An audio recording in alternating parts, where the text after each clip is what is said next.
the keynote speakers, and the hard work of the conference organizers which has gone into organizing a big conference. I know organization of conferences is not easy because in my own particular field, I have been doing that since the last few decades, and it takes in a lot of hard work to be able to do that. So not only those who got the awards, but those who are behind the scenes who have not been mentioned here because there may be hundreds of people. So they all deserve the thanks for this organizational effort.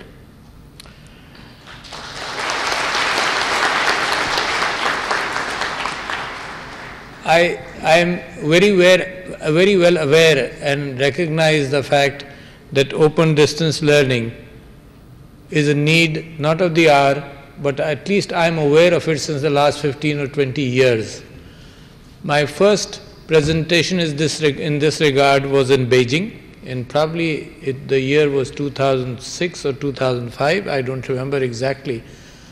And in my field of expertise in dentistry, I spoke about the fact and I gave an example, and I will elaborate on that later. I gave an example to those who were there for an international dental conference that unless people are able to learn without physically going from place to place, the change in countries like Pakistan will not happen. I was speaking from my need, and I gave an example. I did my first master's from University of Michigan in 1975. Any dental school or university which matches University of Michigan. And whenever the Pakistanis have been exposed to good knowledge directly, actually moving out there and doing masters like I did, a lot of people could not have afforded that, then they excel. So it's just the knowledge which has to be given.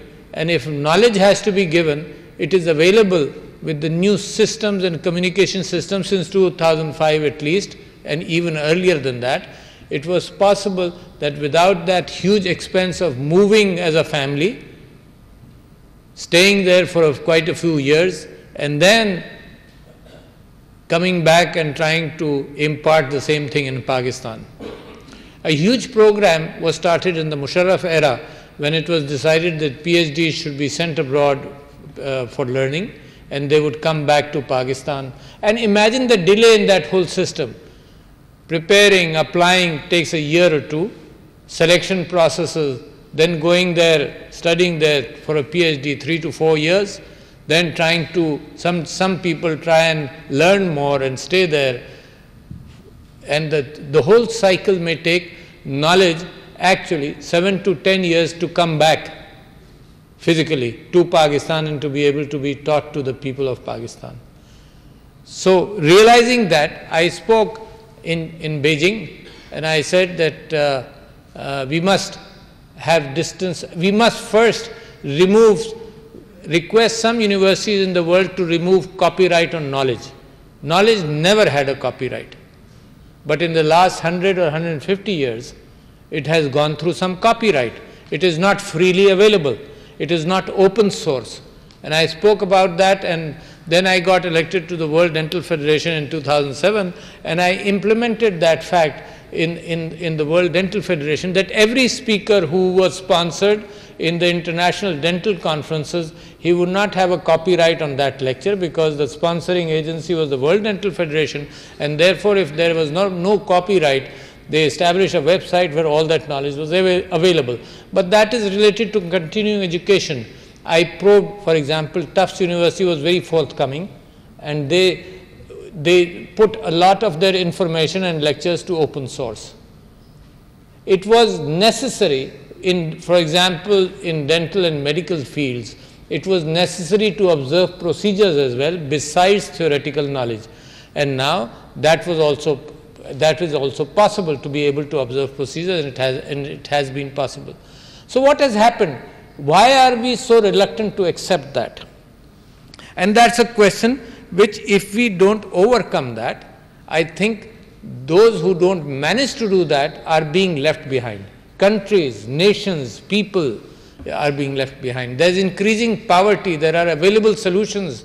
there is poor health, there are available solutions, but everybody is not easy, it is not easy for everybody to jump in.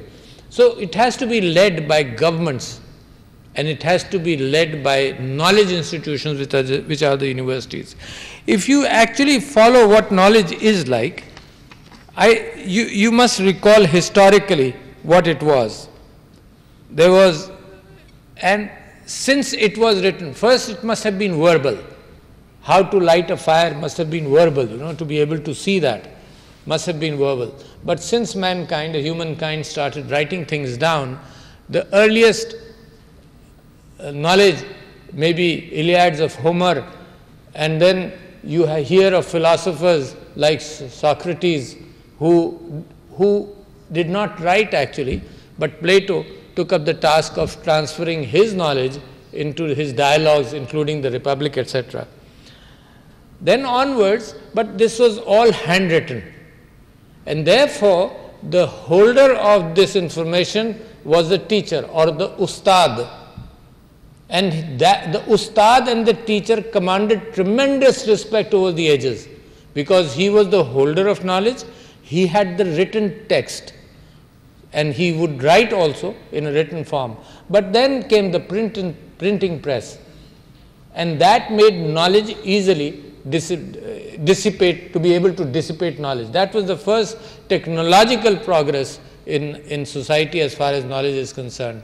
And the importance of the ustad was there, but it became a little less, because knowledge was available not only through him, but in the books also, which were available much more easily. The second step happened when the first industrial revolution and the second industrial revolution happened. That was the first industrial revolution. You can relate that to, for example, energy being taken from coal and the steam engine. That led to establishments of factories. And what are the factories, and how do those factories resemble the topic which you are talking about? So there was a system where there was a mass assembly of stuff, and the end product was a vehicle or whatever was manufactured. So similar to that, schools were established, which now they were brick and mortar, and knowledge in books, and there was a production line starting from class 1 to class 2 to class 12 and so on until you came to the university. So this mass production of people like you and me with improved intellect started happening. So that was a major revolution, and it started, and knowledge was dissipated into people. But then since the internet, it was available in the air, and it was very current available in the air. For example, today, if I were to read any book other than philosophy, philosophy will never age. So I am still reading, for example, you may not have known the philosopher Bertrand Russell. I was reading his book, his e-book really, on my e-book, Problems in Philosophy. So those philosophical issues never get old. But all knowledge other than that has been progressed upon. Everything becomes stale, even our textbooks.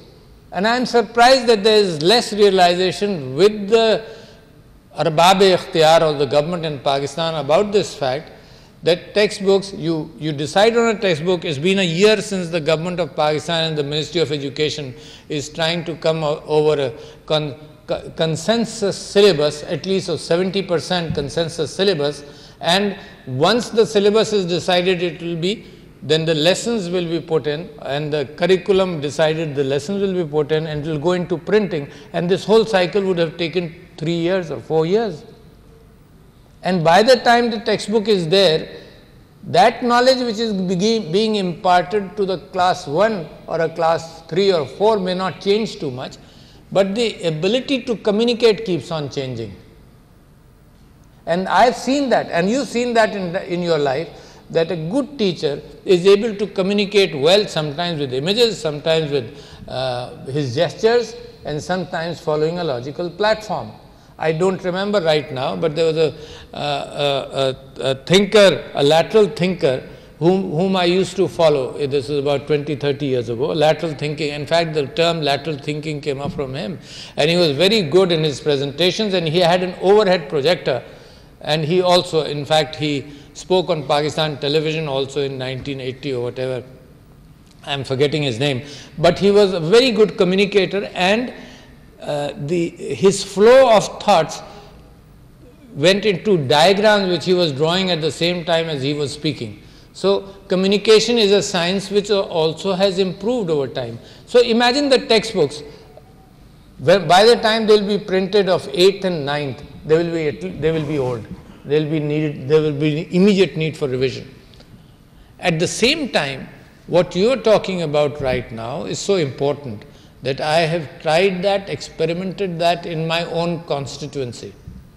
And what I did, I was fascinated by the Khan Academy, as some of you would know that.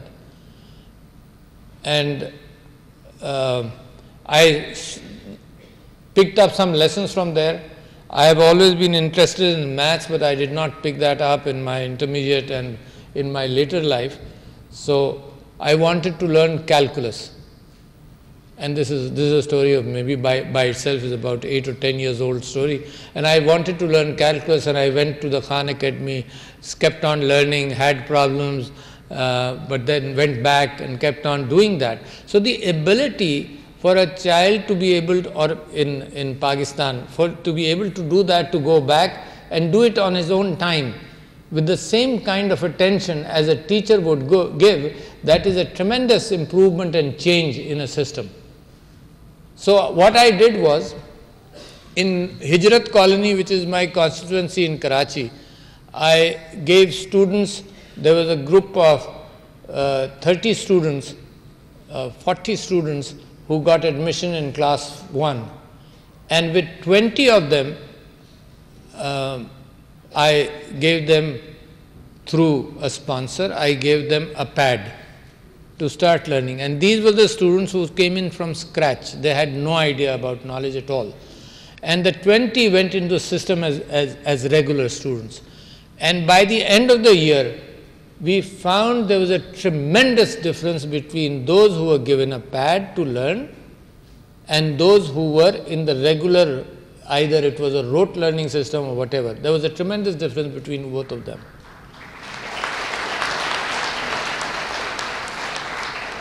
This is exactly what I mean for everybody, for every level of understanding. This is exactly what I mean.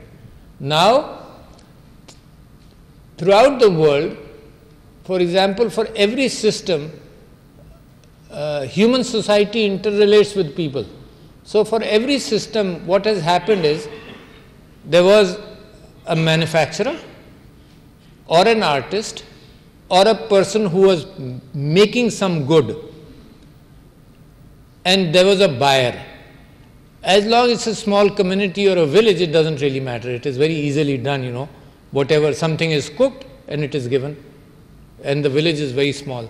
But as communication, not communication in the air yet, as communication as like the Silk Road and physical communication started happening, goods were moved from areas of scarcity to areas, from areas where they were abundant to areas of scarcity, and that is what happened. This is the information system now taking over from information from somewhere else where there was a surplus of information.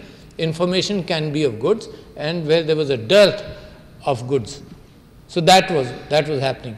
What has been done today, for example, in Amazon or by Alibaba or whatever, is there is immediate movement of link between the manufacturer and the seller at the retail level, and then movement of physical goods. And it has taken up everything up by storm. The world has changed. Every good is being moved. In fact, drones are being used to be able to move goods. But the same thing, because we need it, we have learned the simple steps of going on to a screen and maybe touching something and buying something and getting pictures of something.